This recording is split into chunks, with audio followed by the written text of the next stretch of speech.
Hi, இன்றைக்கி ஒரு breakfast recipe என்னன்னு பார்த்தீங்கன்னா, நம்ம மொச்சக்கொட்டை போட்டு இல்லைனா நீங்கள் எந்த வெஜிடபிள்ஸ் கூட போட்டுக்கலாம், நோ ப்ராப்ளம். இது பட்டர் பீன்ஸ் போட்டுட்டு ஒரு ரவை உப்மா, கோதுமை ரவை உப்மா தான் நம்ம பார்க்க போகிறோம். வாங்க வீடியோக்குள்ளே போகலாம். வணக்கம், welcome back to Divya Sriram lifestyle. நீங்கள் என் சேனலுக்கு புதுசாக இருந்து சப்ஸ்கிரைப் பண்ணுங்கள், பக்கத்தில் இருக்கிற பெல் கிளிக் பண்ணுங்கள், லைக் பண்ணுங்கள், ஷேர் பண்ணுங்கள், கமெண்ட் பண்ணுங்கள். வாங்க இன்றைக்கி என்ன வீடியோன்னு.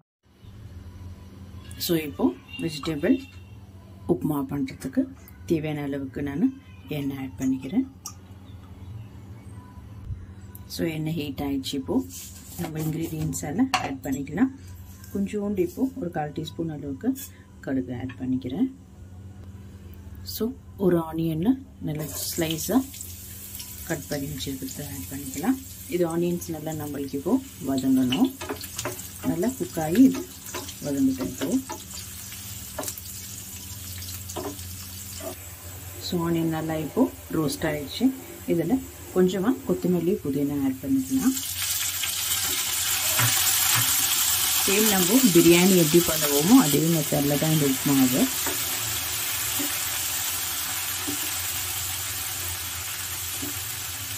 இது கூடவே ஒரு 3 பச்சை மிளகாய் ஆட் பண்ணிக்கிறேன்.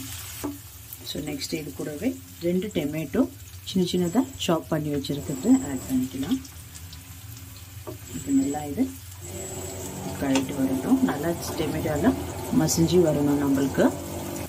ஸோ நம்ம இதில் தேவையான அளவுக்கு உப்பு ஆட் பண்ணிக்கலாம். உப்பு ரவைக்கோடு சேர்த்து நான் ஆட் பண்ண போகிறேன். ஸோ நல்லா மிக்ஸ் பண்ணிக்கலாம். இப்போ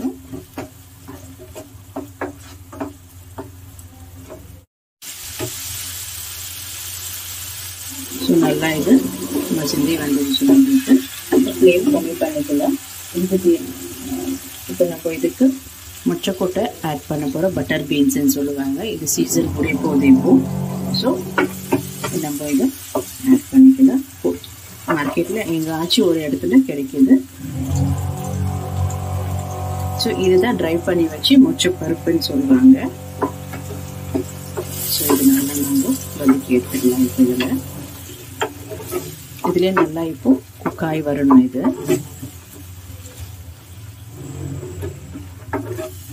ஃப்ளேம் கொஞ்சம் ஹையில் வச்சுட்டு நம்ம நல்லா இப்போ வதக்கிக்கலாம்.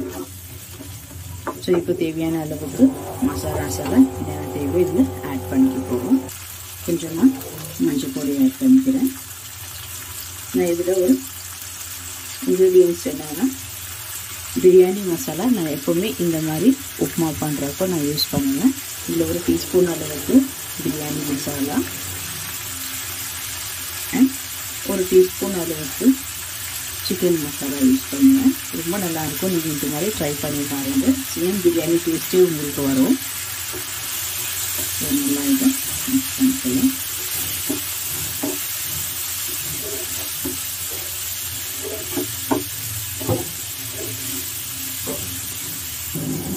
ஸோ பாருங்கள், இது இப்போ நல்லா இது எண்ணெயில் வதங்கிடுச்சு. இப்போ தேவையான அளவுக்கு தண்ணி ஆட் பண்ணி நம்ம இது வேக வைக்கலாம்.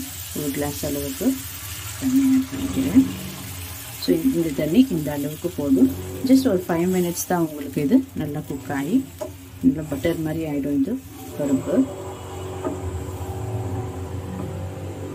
ஸோ நம்ம இப்போ லிட் க்ளோஸ் பண்ணி வச்சிடலாம். ஸோ க்ளோஸ் பண்ணி இது ஒரு 15 மினிட்ஸ் இல்லை 10 மினிட்ஸ் இருந்தால் போதும் நம்மளுக்கு. இப்போ நம்ம ரவையை ரோஸ்ட் பண்ணி எடுத்துக்க போகிறோம். கோதுமை ரவை. இதில் ஒரு கப் அளவுக்கு பென்சி ரவை எடுத்துருக்கிறேன். பாருங்கள், இந்த மாதிரி இருக்கும். இது கொஞ்சம் எல்லோயிஷ் கலராக. இதை நம்ம இப்போ ரோஸ்ட் பண்ணி எடுத்துக்கலாம். ரவை தீயக்கூடாது, ஜஸ்ட் நல்லா கொஞ்சமாக சூடாகணும், அவ்வளோதான். நம்ம ரோஸ்ட் பண்ணிக்கலாம். இப்போ தீஞ்சிச்சுன்னா உப்புமாவே ஸ்பாயில் ஆகிடும். ஸோ உஷாராக பார்த்துக்கோங்க. ஜஸ்ட் அது ஹீட் ஆகணும், அவ்வளோதான். ஸோ பாருங்கள், இது நல்லா இப்போ இது ரோஸ்ட் ஆகிடுச்சு. ஜஸ்ட் கொஞ்சம் லைட்டாக இது கலர் மாறும், அவ்வளோதான். நம்மளுக்கு இது நல்லா ஹீட் ஆகிடுச்சு. இப்போது இது ஃப்ளேம் ஆஃப் பண்ணிடலாம். ஒரு பக்கம் இருக்கட்டும் இது. ஸோ நம்ம 10 மினிட்ஸ் ஆச்சு வச்சு இது பாருங்கள் நல்லா இப்போது காய்ட்டு இருக்கும். ஜஸ்ட் செக் பண்ணி பாருங்கள்.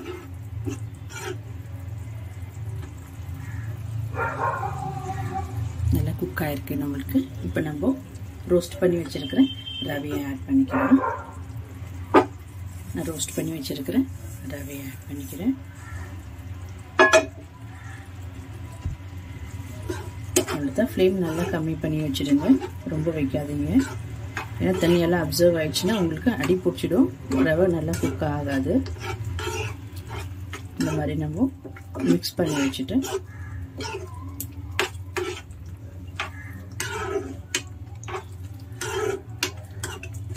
அவ்வளோதான். இது நம்ம இப்போ கவர் பண்ணி வச்சிடலாம். இது ஒரு 5 மினிட்ஸ் இருக்கட்டும், லோ ஃப்ளேம்ல இருக்கட்டும். இப்போ நல்லா அது குக் ஆகிடும். 5 மினிட்ஸ் விட்டுட்டு பார்க்கலாம். ஸோ பாருங்கள், இது நல்லா 5 மினிட்ஸ் இப்போ வச்சாச்சு. தண்ணியெல்லாம் நல்லா இப்போ அப்சர்வ் ஆகி ரவையில் நல்லா குக் ஆகிருக்கு பாருங்கள். அவ்வளோதான். இந்த அளவுக்கு இருந்தால் நம்மளுக்கு உப்பிட்டு ரெடி.